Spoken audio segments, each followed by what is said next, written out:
ಇಂದು ಬೆಂಗಳೂರಲ್ಲಿ Modi road show ನಡೆಸಲಿದ್ದಾರೆ. ಹೀಗಾಗಿ ಕಾಂಗ್ರೆಸ್ ಕೂಡ ಅಲರ್ಟ್ ಆಗಿದೆ.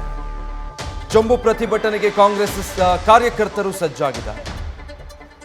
ರೋಡ್ ಶೋ ವೇಳೆ ಚೊಂಬು ಪ್ರದರ್ಶನಕ್ಕೆ ಕಾಂಗ್ರೆಸ್ ನಿರ್ಧಾರ ಮಾಡಿದೆ. ಕರ್ನಾಟಕದ ಬಗ್ಗೆ ಕೇಂದ್ರ ನಿರ್ಲಕ್ಷ್ಯ ವಹಿಸಿದೆ ಅಂತ ಅದನ್ನು ಖಂಡಿಸಿ ಈ ರೀತಿ ವಿಭಿನ್ನ ಪ್ರತಿಭಟನೆಗೆ ಕಾಂಗ್ರೆಸ್ ಕಾರ್ಯಕರ್ತರು ಮುಂದಾಗ್ತಾ ಇದ್ದಾರೆ. ಪ್ರಧಾನಿಗೆ ಚೊಂಬು ತೋರಿಸಿ ಸ್ವಾಗತ ಕೋರೋದಕ್ಕೆ ಕಾರ್ಯಕರ್ತರು ಸಿದ್ಧತೆ ಮಾಡಿಕೊಂಡಿದ್ದಾರೆ. ಈಗಾಗಲೇ ಪೋಸ್ಟರ್ ಒಂದನ್ನು ಕೂಡ ಬಿಡುಗಡೆ ಮಾಡಿ ಕಾಂಗ್ರೆಸ್ ಟೀಕಿಸಿತ್ತು. ಇವತ್ತು ಪ್ರಧಾನಿ ನರೇಂದ್ರ ಮೋದಿ ಬೆಂಗಳೂರಿಗೆ ಆಗಮಿಸ್ತಾ ಇರೋದ್ರಿಂದ ಚೊಂಬಿನ ಪ್ರತಿಭಟನೆಗೆ ಕಾಂಗ್ರೆಸ್ ಕಾರ್ಯಕರ್ತರು ಮುಂದಾಗಿದ್ದಾರೆ.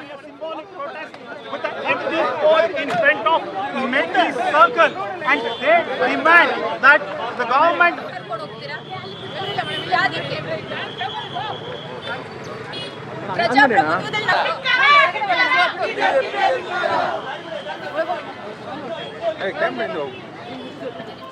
ಡೀಟೇಲ್ಸ್ ಕೊಡ್ತಾರೆ ಹರೀಶ್ ಲೈವ್ ನಲ್ಲಿ ಜಾಯ್ನ್ ಆಗ್ತಾ ಇದ್ದಾರೆ. ಹರೀಶ್, ಈಗಾಗಲೇ ಪೋಸ್ಟರ್ ಮೂಲಕ ಕಿಡಿಕಾಡಿದ್ದ ಕಾಂಗ್ರೆಸ್ ಈಗ ಚೊಂಬು ತೋರಿಸಿ ಪ್ರತಿಭಟಿಸೋದಕ್ಕೆ ಮುಂದಾಗ್ತಾ ಇದೆ. ರೋಡ್ ಶೋ ವೇಳೆ ಅವಕಾಶ ಆಗುತ್ತಾ ಅಂತ?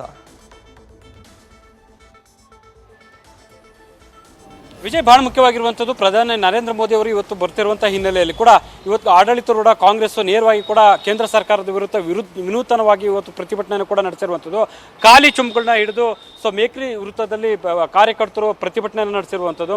ಮುಖ್ಯವಾಗಿ ರಾಜ್ಯ ಕಾಂಗ್ರೆಸ್ ಉಸ್ತುವಾರಿ ರಣದೀಪ್ ಸಿಂಗ್ ಸುರ್ಜೇವಾಲಾ ಜೊತೆಗೆ ಶಾಸಕ ರಿಜ್ವಾನ್ ಅರ್ಷದ್ ಸೇರಿದಂತೆ ಹಲವರು ಈ ಒಂದು ಪ್ರತಿಭಟನೆ ಮಾಡಲು ಮುಂದಾದರು. ಖಾಲಿ ಚೊಂಬುಗಳನ್ನ ಹಿಡಿದು ಪ್ರದರ್ಶನವನ್ನು ಮಾಡಿದ್ರು. ಒಂದು ಹಂತಕ್ಕೆ ಕೇಂದ್ರ ಸರ್ಕಾರದ ವಿರುದ್ಧ ವಾಗ್ದಾಳಿ ನಡೆಸಿದ್ರು.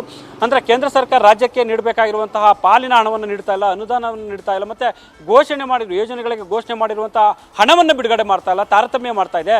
ಅತ್ಯಂತ ಹೆಚ್ಚು ತೆರಿಗೆ ಆಗ್ತಿರುವಂಥದ್ದು ಕರ್ನಾಟಕದಲ್ಲಿ. ಮಹಾರಾಷ್ಟ್ರ ನಂತರ ಕರ್ನಾಟಕದಿಂದ ಹೆಚ್ಚಿನ ತೆರಿಗೆ ಕೇಂದ್ರಕ್ಕೆ ರವಾನೆ ಆಗ್ತಿದೆ. ಆದರೆ ಕೇಂದ್ರದಿಂದ ರಾಜ್ಯಕ್ಕೆ ಬರ್ತಿರುವಂಥ ಪಾಲು ಮಾತ್ರ ತುಂಬ ಕಡಿಮೆ ಇದೆ ಅನ್ನುವಂಥ ಆಕ್ರೋಶ ಕೂಡ ವ್ಯಕ್ತಪಡಿಸಿರುವಂಥದ್ದು. ಖಾಲಿ ಚೊಂಬುಗಳನ್ನ ಹಿಡಿದು ವಿನೂತನವಾಗಿ ಪ್ರತಿಭಟನೆ ಮಾಡಿದ್ರು. ಯಾಕಂದರೆ ಮೋದಿ ಆಗಮನದ ಹಿನ್ನೆಲೆಯಲ್ಲಿ ಪೊಲೀಸರು ಪ್ರತಿಭಟನೆಗೆ ಹೆಚ್ಚಿಗೆ ಅವಕಾಶ ಕೊಡದೇ ಇರುವಂಥ ಹಿನ್ನೆಲೆ ಕೂಡ ಅವ್ರನ್ನ ವಶಕ್ಕೆ ಪಡೆದು ನಂತರ ಅವ್ರನ್ನ ಬಸ್ಗಳಲ್ಲಿ ಕರೆದುಕೊಂಡು ಹೋಗಿರುವಂಥದ್ದು. Vijay, okay, thank you Harish. News First ನಿರ್ಭೀತಿಯಿಂದ ನಿಮ್ಮ ಪರವಾಗಿ.